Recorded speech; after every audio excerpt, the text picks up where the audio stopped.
Hello everyone, সবাই কেমন আছেন? তো আমি নিয়ে চলে আসলাম একটি নতুন রেসিপি নিয়ে। এটা হচ্ছে খিচুড়ি। আর তার জন্য আমি প্রথমে মাংসগুলো কেটে নিচ্ছি। মাংসগুলোকে ছোট ছোট করে আমি কেটে নিচ্ছি, সবগুলোই এমনভাবে কেটে নেব। তো এখন তো চলছে বর্ষাকাল, আর বর্ষাকালে যদি এমন খিচুড়ি হয়, তাও আবার যদি গরম গরম খিচুড়ি হয় মাংস দিয়ে, তাহলে তার কোনো কথাই নেই। তো এখন চলছে বর্ষাকালের মৌসুম, বৃষ্টি হচ্ছে যখন তখন।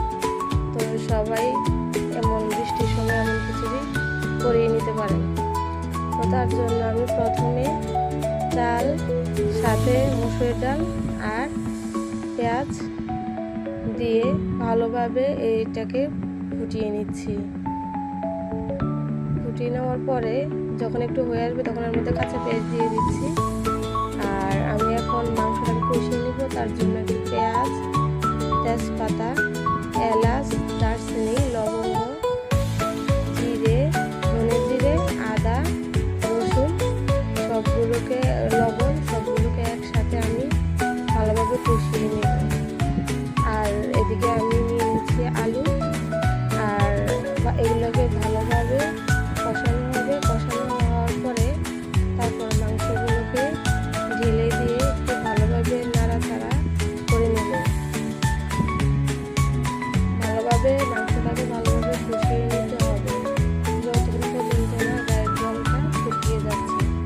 ঢেকে ঢেকে মাংসটাকে একটু ভালো করে নেড়ে চেড়ে মাংসটাকে ভালো করে কষিয়ে নিতে হবে। আর এদিকে আমার এইটা হয়ে গেছে। তো আমার মাংসটাও প্রায় হয়ে আসছে। মাংসটাকে আরেকটু নাড়াচাড়া দিয়ে আমি ভালোভাবে কষিয়ে নেব। কষিয়ে নেওয়ার পরে তারপর আমি ভাতটা হয়ে যাওয়ার পরে তারপর মধ্যে আমি এটা যখন হয়ে আসবে তখন আমি এটা ঢেলে দেব। তারপর মাংস আমি এটাতে ঢেলে দিয়েছি। ঢেলে দেওয়ার পরে কিছুক্ষণ রাখবো। আসলে আমি এটা দিইনি, কারণ এটা স্কিপ হয়ে গেছে দেওয়ার। তো তারপর হয়ে যাওয়ার পরে এই দেখেন হচ্ছে খিচুড়ি, গরম গরম খিচুড়ি।